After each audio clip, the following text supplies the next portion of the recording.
I've come to Birmingham, and this particular area in the 19th century was well known as almost a slum. Poor back-to-back housing, people that lived here, worked here in a series of factories and workshops. But these streets are also famous because in the 19th century, this is where gangs like the Peaky Blinders would hang out. Became famous, of course, because of the hit TV show. And I've come to meet the historian from that period, Carl Chinn. How you doing, Carl? Hiya, Dan. Thank you for coming up to Birmingham. No, pleasure. No, you are Mr. Peaky Blinders partly because you have some family history relationship with them. Yeah, my great-grandfather Edward Derrick was a Peaky Blinder.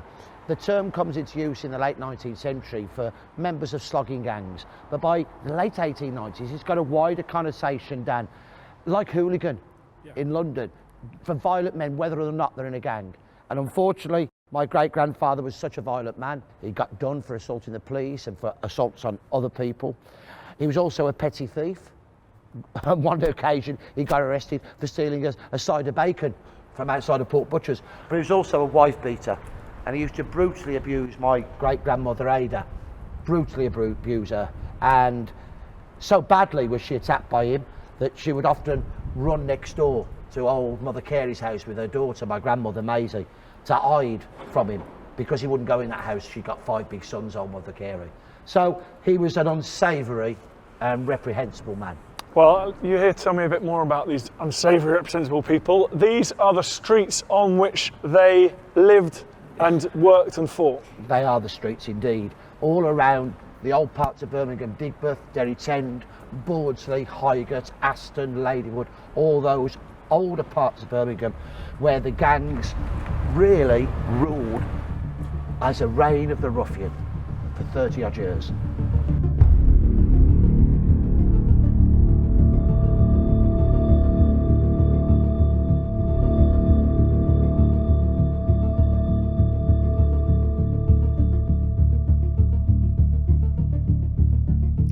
First stop on the tour is a historic pub. Still standing, though unfortunately no longer in use.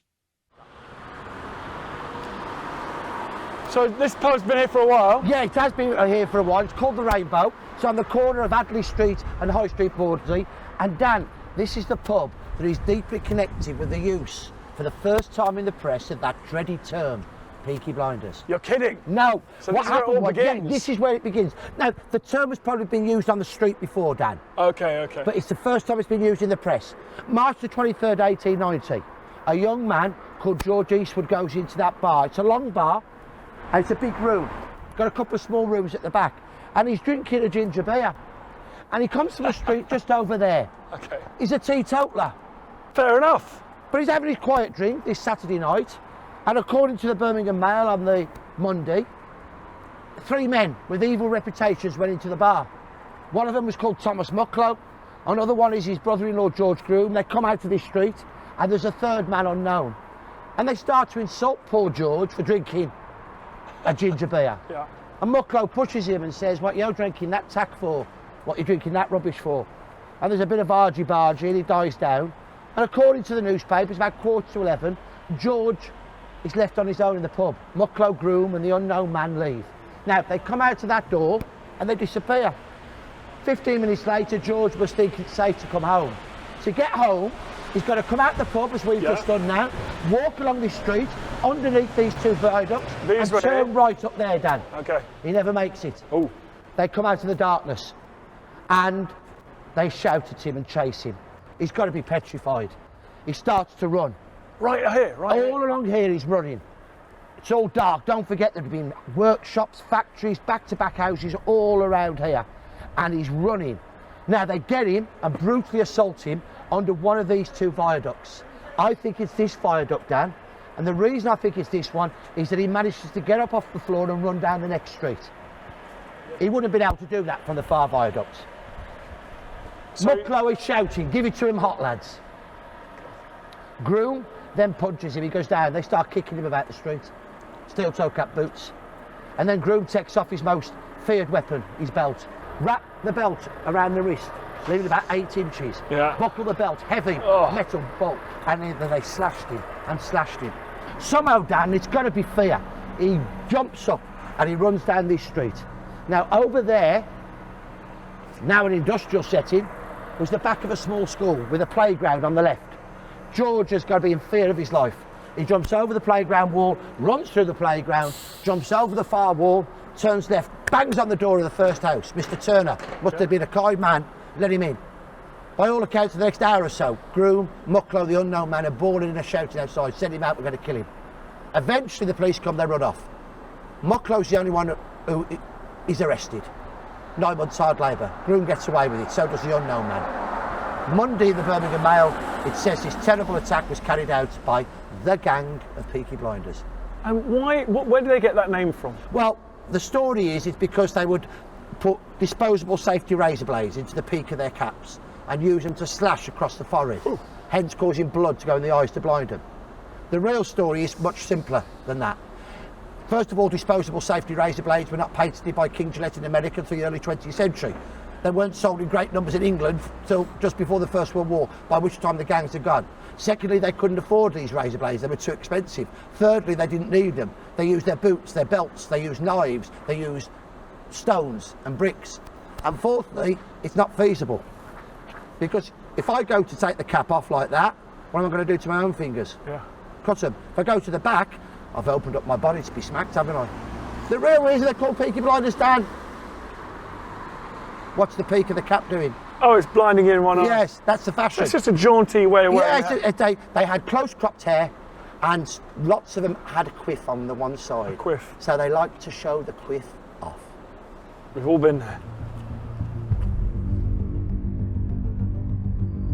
Pubs, it turns out, have a major role to play in the story of the Birmingham gangs. So Dan, this is one of the entrances to a pub called the Old Crown in High Street, Derry 10. It's just down the road from Birmingham's famous bull ring. It's a pub that was originally a guild house dating back to the late 15th century.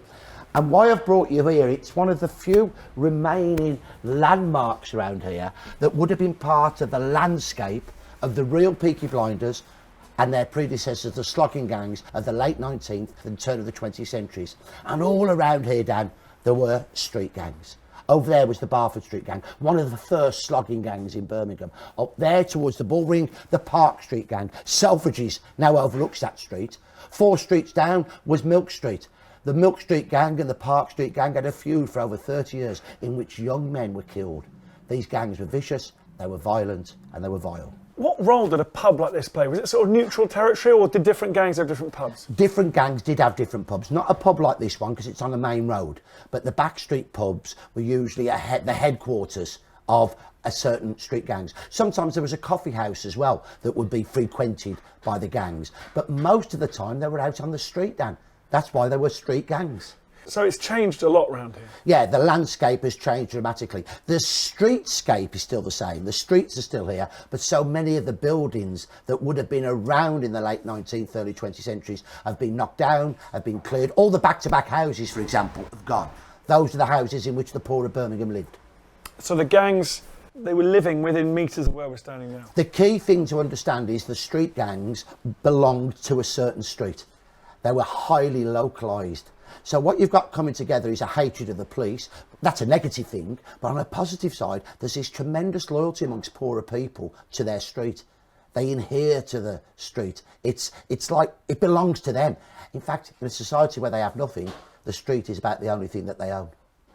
And what are they? So let's talk about these gangs. What are they doing? Is it serious criminality? Is it what are they up to? These street gangs of Birmingham, the Peaky Blinders, the Sloggers, are not serious criminals. Many of them are petty criminals, but many of them are also hard-working chaps who go to work but like to fight.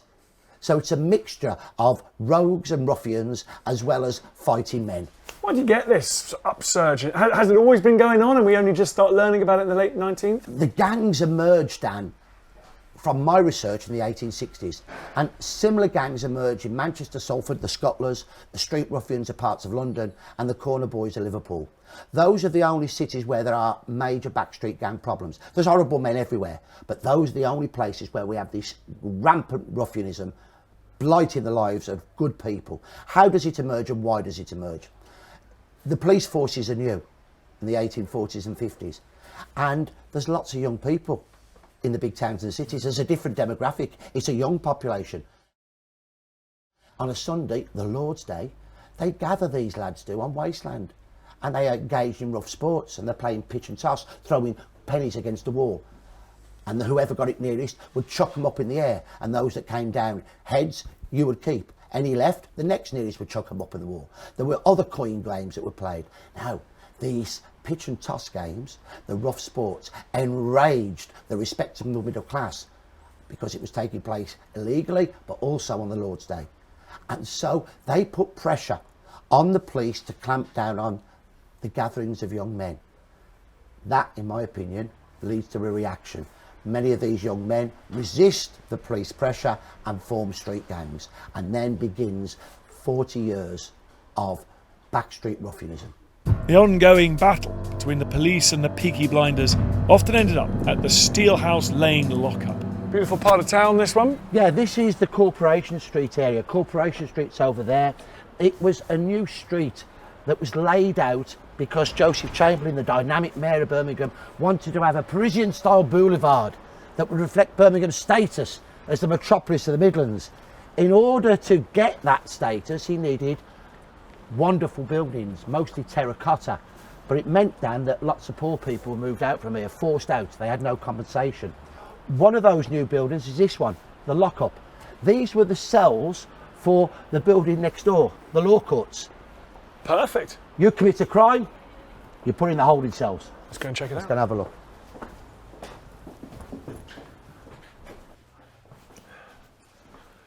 Oh, it's looking quite modern in here now. It is. Don't forget, Dan, this building was put up in the late Victorian period and it was used until recently. We're hoping that eventually, with the right funding, that it will become the location of the West Midlands Police Museum. And so but these cells are from the 1890s, aren't they? Yeah, 1891 the lockup was opened, and the cells that are on our right-hand side as we're walking along here were modern in their style. You can see the type of cells that they are. They've got all the mod cons here. They've got the external cisterns for the toilets, because before that would have been buckets. Would have been buckets. Yeah. And this is where Peaky Blinders would have been held. Really? The night before they were taken to the courts. Fantastic. These, we can imagine the young men that you've been writing about, they're featured in the TV show, they'd have been in these cells. Yeah, they would have been in these cells, and don't forget though, it's in the 1890s and the very turn of the 20th century, not the 1920s as we see in the series. There was not one Peaky Blinder gang, and there were no Peaky Blinder gangs in the 1920s.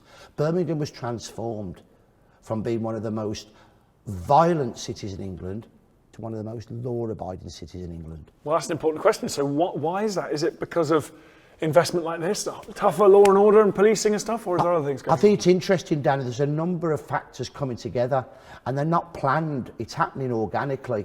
So first of all, let's have a look at social change. What you've got is, in the late 19th century, a number of concerned vicars, priests, ministers, realising that they need to put on facilities for poorer lads to stop them joining the gangs. So, for example, in the East End, Father J in the Old Nicola, a very tough part of the East End, he starts a boxing club. In Birmingham, Father Pinchard, another High Church of England man, starts a boxing club by New Street Station. So boxing, I think, becomes really important. It really, in my opinion, transforms the belief that you should not fight dirtily, that you should fight with ease and fairly. There still are dirty fighters, but there's a change. So you've got boxing, you've got football. Football teams are emerging in all the back streets in Birmingham, Manchester, Salford and elsewhere. So instead of fighting each other street by street, they're now playing football with each other. There's youth clubs of all kinds emerging. But alongside those organic changes, there is a planned campaign by the police for stronger policing and stronger sentencing. And that is initiated by Birmingham's new Chief Constable in 1899, Charles Horton Rafter. I don't want to get all 1990s Conservative Party here, but you think sometimes prison was the right choice. It did work on an occasion. I think if your life is being plagued by thugs, you want some action taken. And Rafter took action. What he did over a very short period after he was taken over as Chief Constable, he recruited lots of young, fit men. And the Belief was in the Birmingham police force, Rafter asked three things of his recruits. Can you read? Can you write? Can you fight? They had to be tall men, 5'9.5", 5'10". They had to be fit, and they went about now in pairs. Because in the toughest areas, before there's a constable on his own, are you going to stop a gang of lads playing pitch and toss, or are you going to turn away? They turned away. But now you've got these tough men, many of them Irish, but from all over the British and Irish Isles. So they're going around in pairs, and there's a battle on the streets. We might not approve of it today, but there is a battle going on. Are these the kind of young lads who you're looking for? Yeah, this is a photograph that's probably taken just before Rafter's time, and you can see there's quite a lot of elderly, older looking. Old, ancient, probably men. in their 30s. Yeah, probably in their 30s and knackered. 40s. Now, what Rafter does, he recruits lots of young, fit men, and they have to do PT, physical training. They have to do wrestling, they have to do boxing, they have to get really involved. So we've got lots of police come in, new young men, and an increase in the police force. The Chief Inspector of Constabulary comes to Birmingham in 1900. Guess how many Birmingham's police force is undermanned by? How many? 500. Wow. Can you believe that? 500. So it's a rapid recruitment campaign that Rafter has to engage with so that they can put down the Peaky Blinders. He also brings in stronger sentencing. In Birmingham, a Peaky Blinder could get sent down for a month's hard labour for an assault on the police, but they could pay it off with a £1 fine. So what did the gangs do? Petty extortion. They go around the corner shops, the pubs. Well, we need a shilling, we need another shilling, two and six. So the fine's paid off. Rafter says that's not happening anymore. From now on, any assault on the police, 6 months. Any serious assault has to go to a major court. So stronger sentencing, stronger policing, but there's one other issue I think that's been neglected. Working class confidence in the police. In the 1870s, when a police constable called Lyons was murdered, a young woman gave evidence against his murderer, a man called Corkery. He was hung. That woman was attacked by Corkery's mother and sister and knifed. Really? Attacks on witnesses are happening throughout the 1870s and 80s. So let me ask you the question, Dan. You're living in a tough street and a Peaky Blinder or a slugger has been arrested. Are you going to give evidence against them? Probably not, Carl. But in the early 20th century, they start to give evidence. Poorer people now have confidence in the police. And I've got numerous instances where, particularly in one case, a young woman follows this gang that's been assaulting innocent people and points them out to the police. She lived in the same street. Amazing. How amazing is that? I think the effect of Rafter can be shown after he died. He's in office from 1899 till he dies in 1935. He's knighted for his services to policing. When he died, Dan, tens of thousands of working class Brummies turned out into the Bull Ring and the streets around the Bull Ring for his memorial service to pay their respects to a man who had, according to one of the Birmingham newspapers, cleaned up the black spots. He made life better for poorer people. It's amazing to think that these were the very cells where many of the Peaky Blinders were imprisoned. Speaking of which, are these some of the lads themselves? Yeah, we've got three in particular here. Those pictures. These are important photographs because amazing mugshots. The Birmingham City Police Stand was one of the first in the country to take photographs of criminals. This guy here, McNichol, he's a Peaky Blinder. I've looked at his life. He's been done lots of times for violent offences. I don't know if you can see that one. It's housebreaking, burglary. These are some of the marks that he's got on him. Does he look glamorous? No, he's wearing rags, isn't he? Yeah, he is. He's got the muffler of the Peaky Blinders. He's got the flat cap. But this is a man who's poor, and he remains poor for most of his life. This is another one here, another Peaky Blinder. Deadpan. Yeah, slightly better dressed he is. He's got a better waistcoat. And this guy Fowles, the Fowles family were involved in a murder of a policeman. Stolen bicycles, these two guys. Yeah, so are they major backstreet criminals? No, they're not. But a few of these Peaky Blinders went on to become major criminals. Only a few. After the gangs were put down in Birmingham, many of them who moved onto the racecourse became members of this loose collection of rogues and ruffians known as the Brummagem Boys. And they became the Birmingham Gang, which in the 1920s went to war over control of the racecourse protection rackets in the south of England. It's a bit more grown up, that. Yeah. It's a reminder These were dishonest, violent criminals. As ever, history makes you glad you're alive today.